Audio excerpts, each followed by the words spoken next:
Alright, let's go ahead and do three more new ones.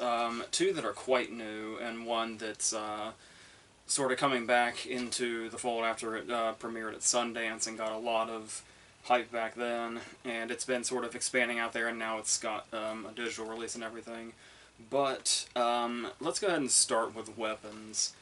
And sometimes I'm not always sure how to go into these movies that just, like, everybody's already talking about. It's like this idea of how am I gonna say anything that isn't already in all the millions of discussions about this movie already. I haven't really looked into those discussions exactly, so I don't know what they are, so I'm just gonna say how I feel about it and go from there, and try not to get too intimidated.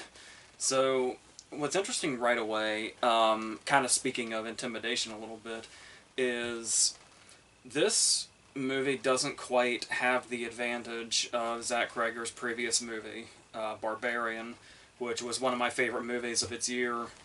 And the thing about that is Barbarian, as far as I remember, pretty much came from completely out of nowhere and completely blindsided everybody at just how great and original and unexpected it was.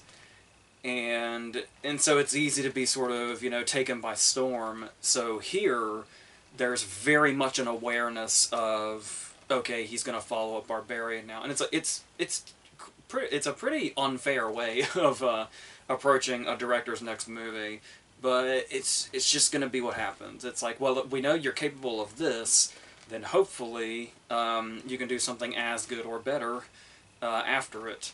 And sure enough, I think it's clear by the reception, both from audiences and critics, that it wasn't going to be a problem. And there's quite a few. I still don't quite know yet. It's still kind of fresh, but I know a lot of people have said that they think this is better than Barbarian. So, and they certainly are. You can definitely feel it in the same vibe, but they are also quite different movies, which is another thing that's a really great thing to do when you're following up a movie that sort of gained popularity as it went and surprised people. So here now, this one is under this really high expectation that Barbarian didn't have. And so, not only that, but the expectation of Barbarian being so unique and weird in the paths that it went down. And so people go into this thinking they have this expectation of something unconventional. So the mind's going to be quite open for all the possibilities, and so it would have been very easy, scarily easy for this movie to underwhelm wherever it happened to end up, especially going with the mystery element. Because it can be really risky to do mystery for anybody because you have to really, really land in a way if you're going to pay off everything that you've built up to that point, especially for a movie that's just a tad over 2 hours. And this one has a lot of ways of doing that along the way, as Barbarian did, where it's like, it's not really just a single payoff after a lot of build-up. There's layers to the things we're going to have really big reactions to that feel like payoffs in their own way as we're going to our, big climatic moments. So what's really great about this, first of all, is this mythical quality that it sets itself up with, where we're actually being told the story. The narrator, to my understanding, is a child, because I think they said 8 years ago the events of the movie happened. So we're hearing this secondhand from a child that didn't witness it. So it's a character that we never really know. Is the one that's like narrating the story to us. That in itself is really interesting and gives it this really sort of eerie, like haunted storybook sort of feeling, which is really cool. And then going into our different characters, which we know we're going to get because we have like the chapter headings are each a name. So we start with the Julia Garner character, and obviously Julia Garner is incredible, and I can't say enough great things about her, but I've tried to throughout this channel. And her character being this very sort of caring teacher that this event kind of puts her at the center of, and we watch this person that's very caring and really cares about the kids especially that she takes care of, and the people around her, and becomes a pariah very, very quickly. And we see the way society reacts, especially with the Brolin character, where I love how the characters that come into this story are like, later on, they're sort of their own main character, but in other characters' lives, they're just going to be background players, like actual life, which is really interesting. So I love the way we're introduced to Brolin from behind, and then when we see him from the front, he's like in the back and out of focus, because we're like really solely on Garner at this point. But the way he's coming after her specifically, and the way you get this sense, and you obviously get it a lot more when we're in his story, but the way it can be both infuriating and understandable, the way something like this would happen, and so somebody like Brolin, who has a child that's missing, is going to look for an antagonist and then zero in. And it's like, just because you need something to blame, and you need something to go after, and something that you feel like is going to tell you what happened. And so the way it deals with like humanity and society on a level like that, and how we react to things like this that are just these mysterious events that can't be explained, but involve us losing a loved one.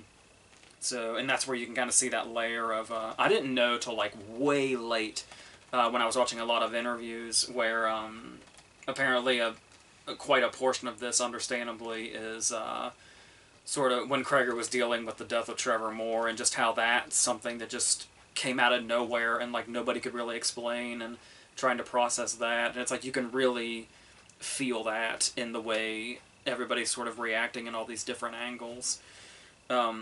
And that sort of, and just this sort of looming sort of sadness over everything, even though there's a lot of terror and confusion and mystery. And it's like, when you know like how much these people have like lost, like not knowing what happened to their children, there's that looming over it also. So it's like all these different emotions. And then of course, I do know that it's come up that people seem surprised that the movie is quite funny, which obviously Barbarian was funny in its own way. I think Barbarian was mainly funny in not only in a dark way, but also in a, like I said, just that feeling of being blindsided by what you were seeing and experiencing. And then here I feel like it's kind of the same way. But not to mention, you know, Kreger's obvious comedy background is also gonna... So like everything feels like it makes sense that we're feeling like every single emotion at some point throughout this, while this mystery unravels. And especially to talk about the tension also, because it is mainly a horror movie. I love the way, obviously the way it's shot is pretty incredible, how we're seeing things that are sort of like, everything sort of looks like mundane and normal, and then just sort of something surreal is like within this backdrop that would be otherwise normal. And we get that a lot. There's a lot of cases where it's like, what exactly am I looking at, and am I seeing what I think I'm seeing, and is it like, is this a dream sequence, is it real? And it's, you know, I've been watching Yellow Jackets, so I've been really fed up lately with the hallucination dream sequence kind of thing being a constant, like in that, and the way it's like, the way it can be used poorly and certainly overused. So I like this, the way Kreger uses like the dream sequence to do something like really surreal, but it's also like we're kind of getting into the subconscious of the characters, and I feel like that's the way you're supposed to use dream sequences and the like, and I feel like that's really coming through here. But I like the way we use that also in regards to like, you know, typical horror elements like jump scares and stuff like that. And I like this moment where Julia Garner has a dream sequence that's like really eerie, and just kind of builds that tension with that, where we're expecting something because it's so quiet. It's a sequence where she's walking around the school and then something really fucking creepy happens, and then she wakes up, and then it's after she wakes up that there's like a really big jump scare. And it's like you would typically expect it to be the thing where the dream sequence happens and then they get jump scared into being awake. And what's actually brilliantly done about that is that did the opposite of what you're expecting with that, and then like moments later, like maybe 15 minutes later in movie time, that actually does happen to Brolin, where he is jump scared out of a dream. And the way it's like to play that up from like the sort of opposite angle and play with the expectation, and then that kind of puts your guard down a little bit, and then he's able to get you with the sort of more traditional thing, and Brolin's reaction to that moment, also himself as a character, is very good. So I really like the way that stuff was utilized. I also liked talking about these sort of almost mirroring moments. The way there's a moment where we're building tension quietly, where Julia Garner's in her house and there's something going on and she's like looking out the window. And of course I've stressed many times in horror reviews that if there's one thing that I can't do, it's windows, especially windows at night, are something that's always going to get under my skin. And so I like that we have that moment where she's in her house and looking out the window at night, and that's a point of tension in one place, and then there's a scene, like a couple of scenes later, it's the reverse, but it's an equal amount of tension where she's on the outside of a house in the daylight, and she's looking through a window from the outside into a dark house. And it's like to do that sort of same tension with her on opposite sides of a house's wall and opposite sides of a window, I thought was a really nice sort of, like, kind of a mirroring thing a little bit. And then there's also moments where it's, as far as like the way things are shot, and sometimes we're seeing things pretty up close, and sometimes we're seeing things from a great distance, and that's something that's utilized really well, or things coming from the distance into the foreground, is really, that's the kind of thing that's like really, just really chilling. And then there's like a particular moment where Julia Garner falls asleep in her car, and what transpires after that and during that is very, it sticks with you in a really good way. This is a movie like that where it doesn't really waste its moments. Like there's in horror there'll be times where it's like, oh, we're going to do this scare, and then we're going to do this scare and this scare and all that, and you just kind of go from one thing to the other. But it's like the things that happen here, like the little horror set pieces, like stick. Even if there's another one that comes that like tops it or something, or is equally as good, they all stick in their way. It's not like we're just kind of going from one moment to the other, which I really like. And what I also like, as far as the mystery element, that adds a whole other great layer to that, is not only are we doing the sort of separate chapters as we see the different characters, it's this is one of those ones where the timeline is in sections, and those sections are all happening like kind of simultaneously, and kind of going, and we're furthering the timeline of it, but we're getting like every possible angle from all these different characters as it goes, and then the way it all falls into place, because there's already a satisfying element of watching a mystery and then seeing the elements fall into place. But then it's like, to actually see the structure doing the same thing while the mystery is falling into place and all the pieces are falling into place, and it's doing the same thing like chronologically, it's like doubly satisfying in the way a mystery normally would be already, which is really great. And also, I almost, when I first like came out of it, I wasn't sure how I felt about it as far as a mystery goes, because I was thinking, without saying too much, I wasn't sure how I felt about it felt like to me that the mystery was kind of unsolvable up until we just see what is happening. And I wasn't sure how I felt about that, but then the more I thought about it, the more I was like, oh, there actually were, when you know everything, there actually are clues everywhere. And I wasn't really catching any of them the first time around. And it's like, when you know, and you think back more and more to all the details and all the things we saw, it's like, oh no, it was kind of, it was everywhere telling us kind of what was going on. but in ways that are just really subtle enough that it's still like, you know what I think also really in this same area, what really propels this movie into greatness, that also stands out amongst movies that you could say are like it maybe structurally, is that like when you look at a movie like Memento, a common criticism you'll see is that Memento is incredible, but if it wasn't structured the way it was, if you watched it in regular order, which you can do on one of the DVDs, you'll see that it's a pretty basic story and a pretty basic movie if it's not in that structure. And it's like, so it's only really great in that backward structure.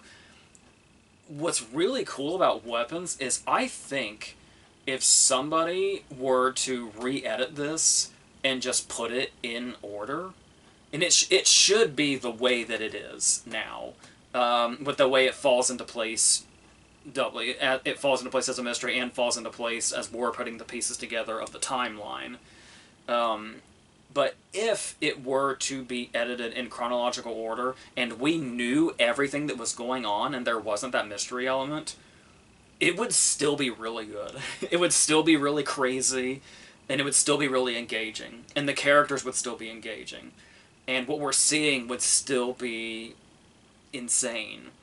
And I think that by itself is a huge testament to just how good this is. That you could, it didn't have to be structured the way that it is, but the fact that it is structured that way just tips it over and makes it even better than it already is. So that, I think that's a really big part of what works here. And there's also, I was talking about the direction and the way it's shot and all that, and how that adds such an eerie factor to it. I also love just how well directed and shot some of the non-horror stuff is. Like a moment where Alden Ehrenreich is chasing Austin Abrams, and it's like, Krager could probably do an action movie.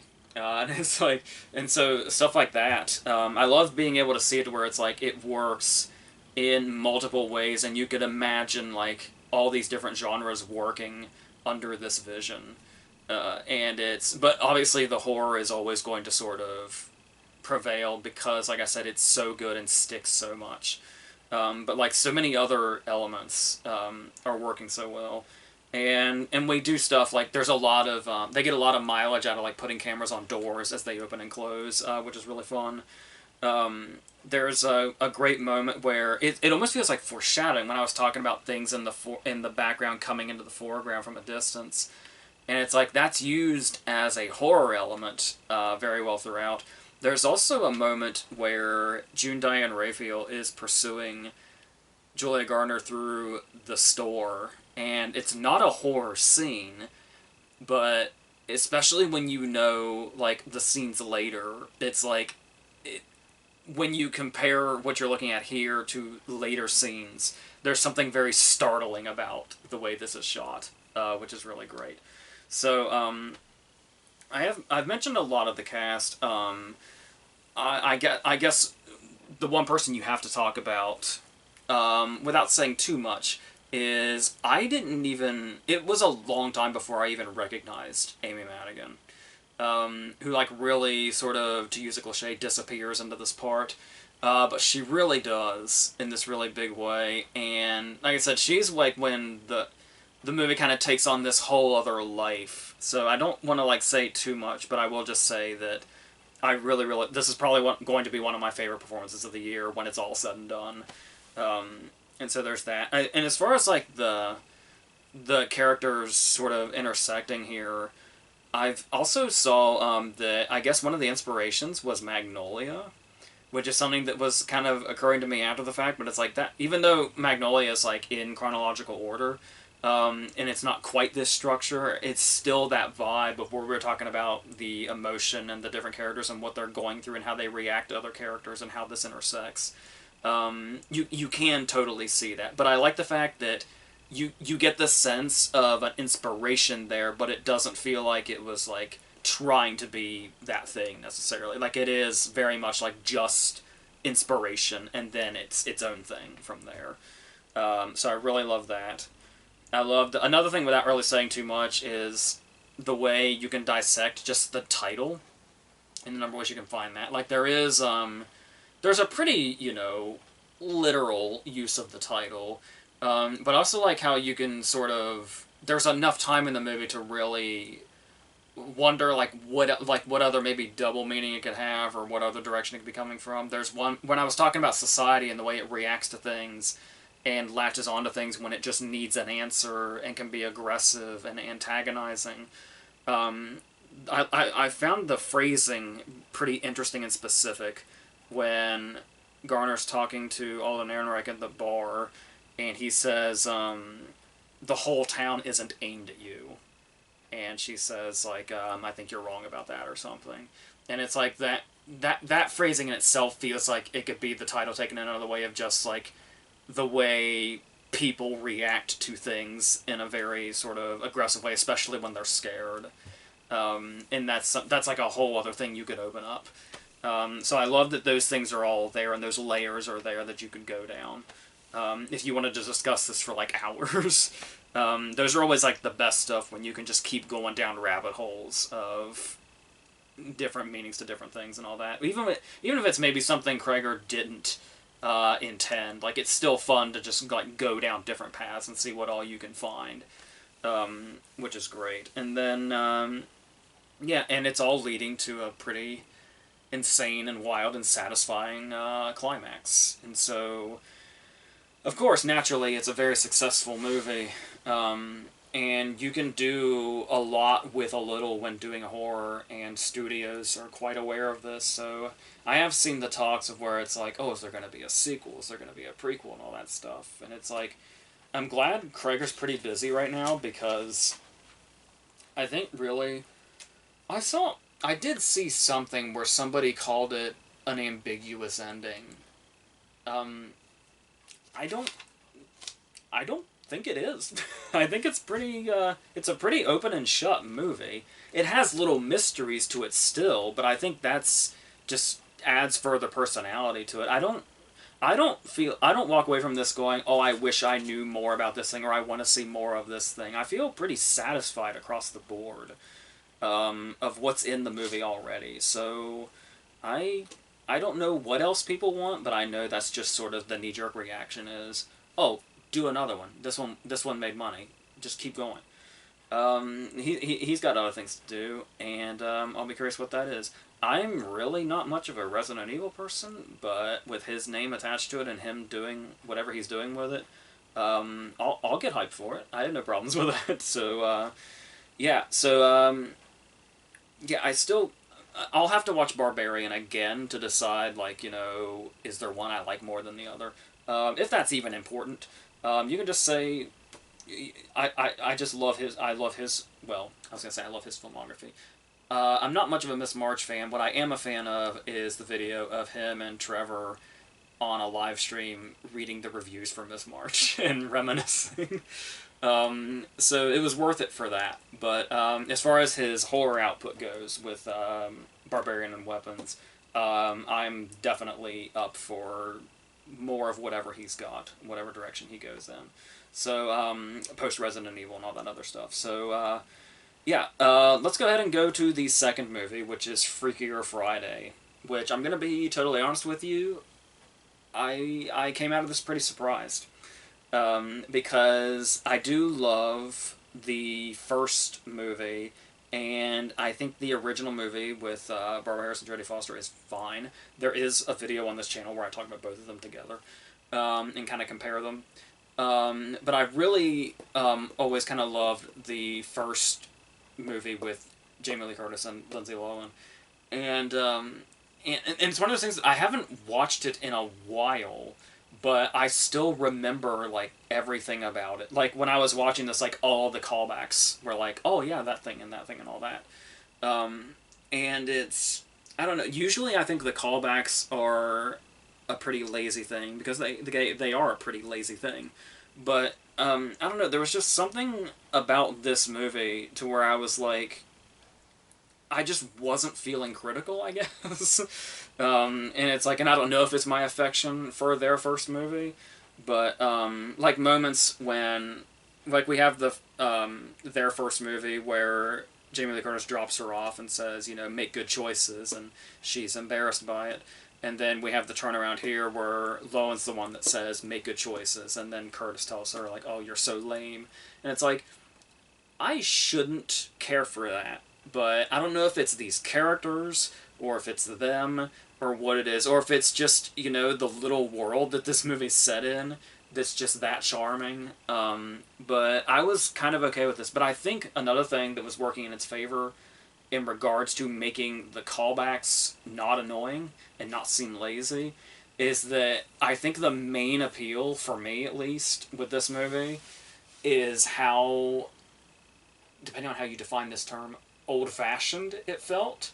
Old-fashioned in the sense of the time period that their first movie came out, like the early to mid-2000s area, and how this very much felt like an early to mid-2000s movie, but I do mean that in a positive way in this sense, where it's like I love the fact that this got a theatrical release because when they first announced it, and for a long time, I assumed it was going straight to Disney Plus. I didn't realize for a long time it was a theatrical release. But I love the fact that they went that route because this does feel like if my grandma was still around, this is something I would have seen with her in the early to mid 2000s. And we would have gotten the same enjoyment out of it that we did when we saw their first movie in 2003, I want to say.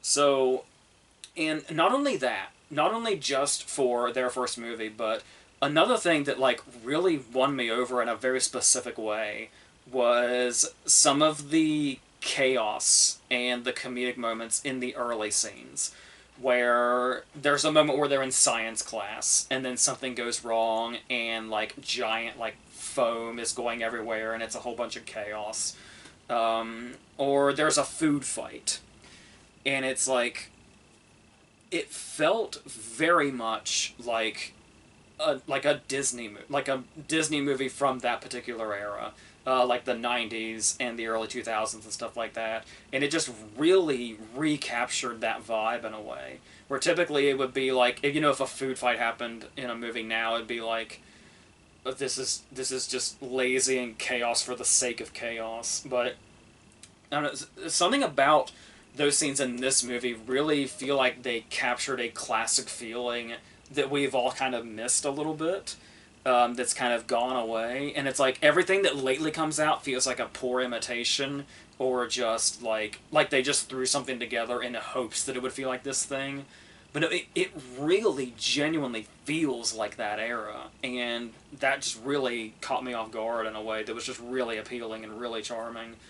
And with those being like the sort of opening scenes and the opening comedic bits, that was a really good sort of tone setter for how to feel about the rest of the movie.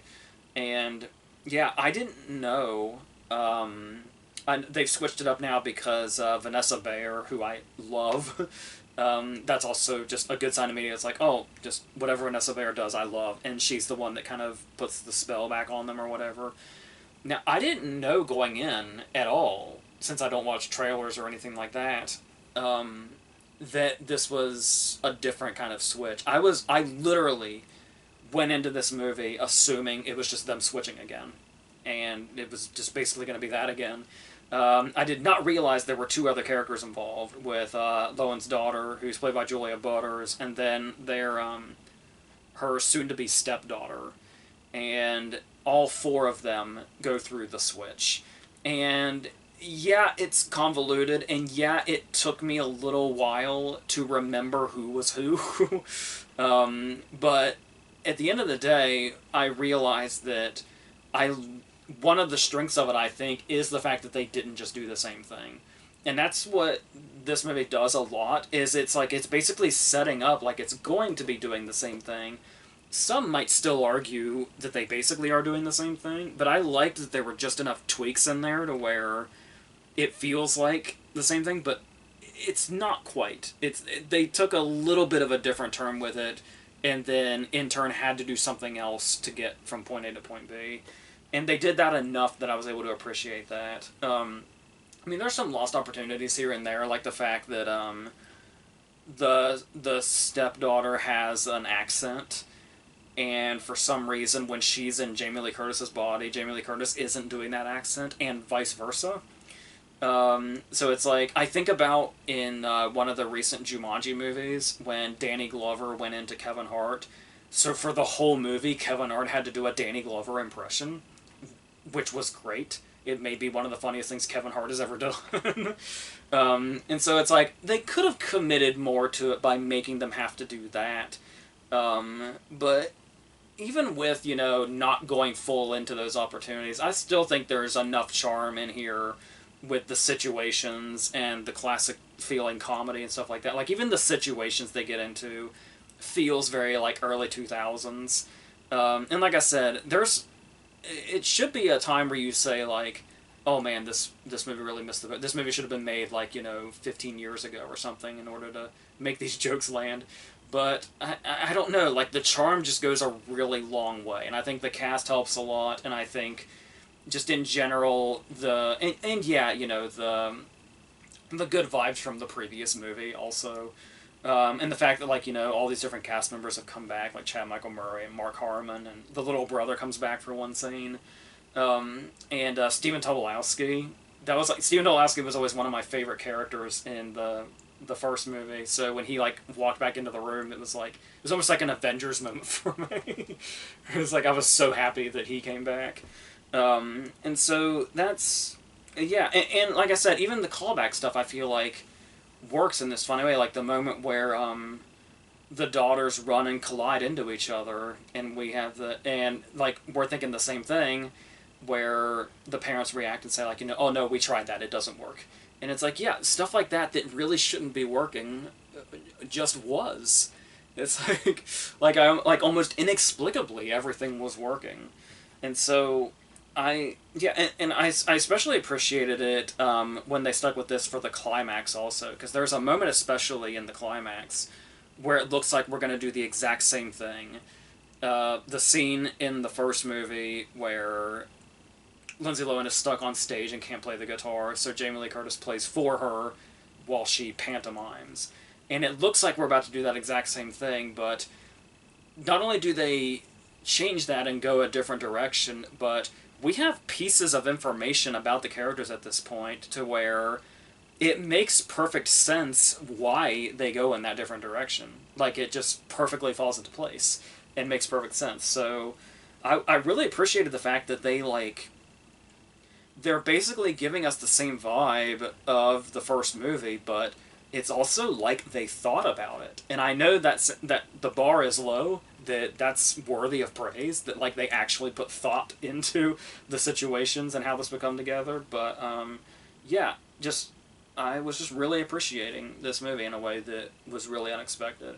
And like I said, typically a lot of the things in here wouldn't be the kind of thing that really works on me. So said either I just really had my guard down, or that's just how charming the movie is. So yeah, I was surprisingly on board with this pretty much the whole time. So yeah, that's a really nice surprise. So let's finish on Sorry Baby. This is the movie that came out of Sundance. And I think it was the movie with kind of even though it didn't, this typically happens with Sundance, it's not the movie that won, like, the big prize at Sundance, but I feel like it definitely had the most buzz coming out of Sundance. So those are usually the ones that are, this is like a real pain of this year, where it's the one where it's like, it didn't win the big one, but this is the one people are talking about. And so Ava Victor it's their directorial debut, also the writer, also the star. And that can go a number of ways sometimes. But this is one of the cases where it really, really works. And I am so happy. I was not aware of this. Apparently, they were known for, like videos on social media and stuff like that. I was not aware of them at all, and I'm so glad that I am now.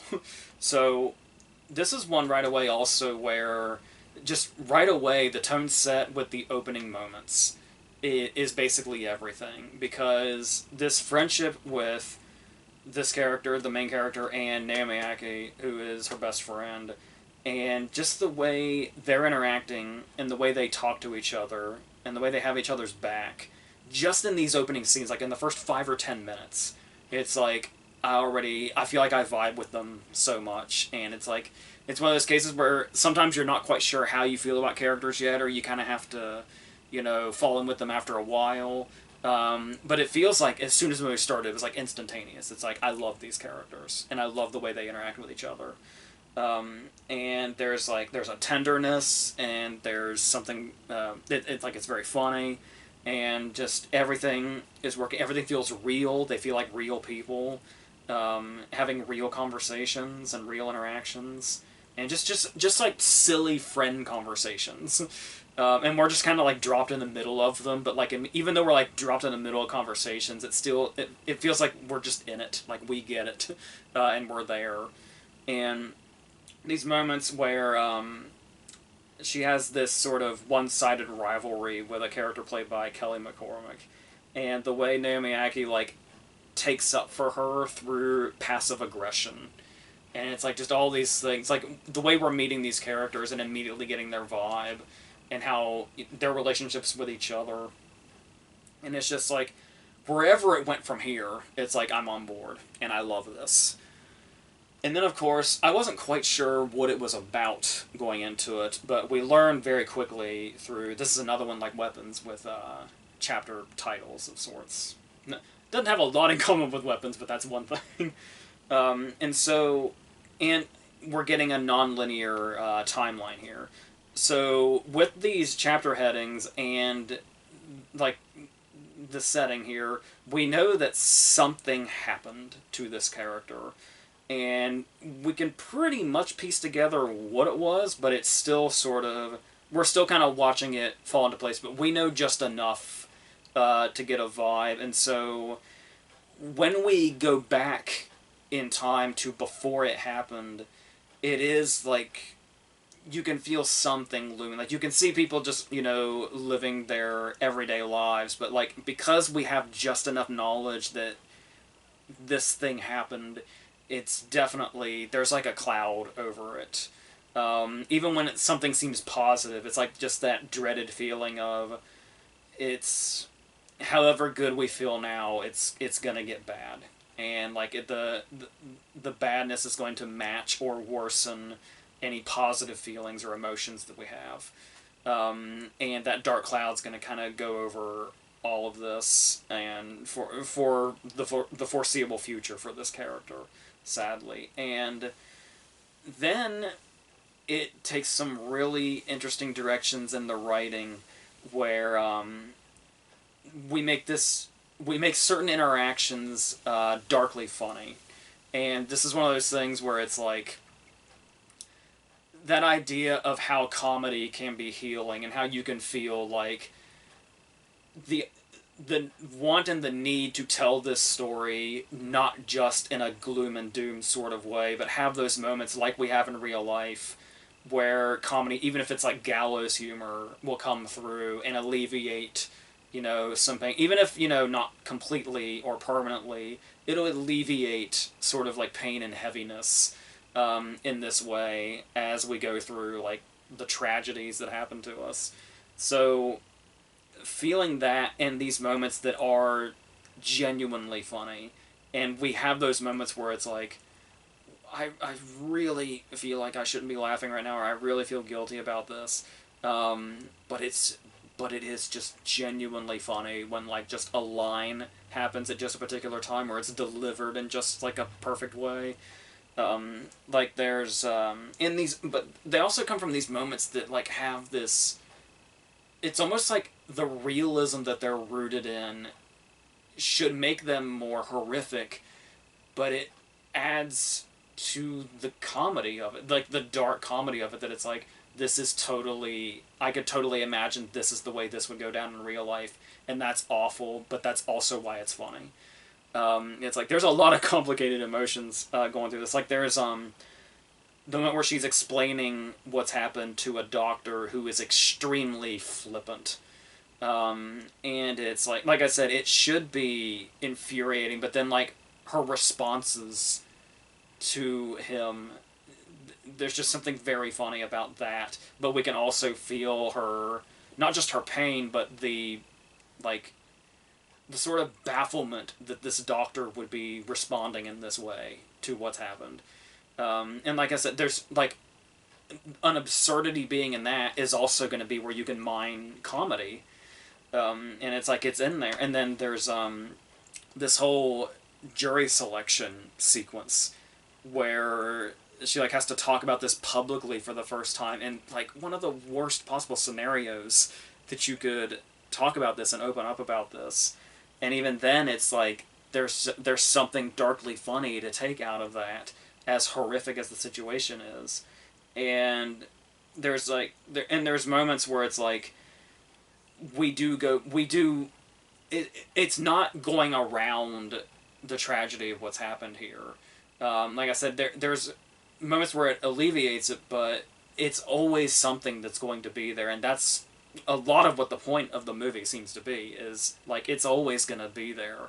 So we do have moments when like she gets a job, but then something comes up and it's like even the small victories will have like those reminders in there that like, so you can like reach a high, but then there'll be something, even if it's minor, that will kind of bring it back down. And so we have that like just as much as we have the moments where the comedy kind of breaks through. And like I said, just makes everything feel real, makes all the emotions feel real, and the characters feel real. And then we'll have like just these individual moments that could like be their own short film come in, like one great scene with John Carroll Lynch where he helps her through a panic attack, or the moment's on the poster where she finds the kitten on the road, and like it's like love at first hold, and like just moments like that. They're like they're light and funny, but also like emotional, and just really this tenderness that we really feel like we need once we reach a certain point, and we feel like this character needs. We want these good things for this character, and we want these tender moments for this character while they're going through this.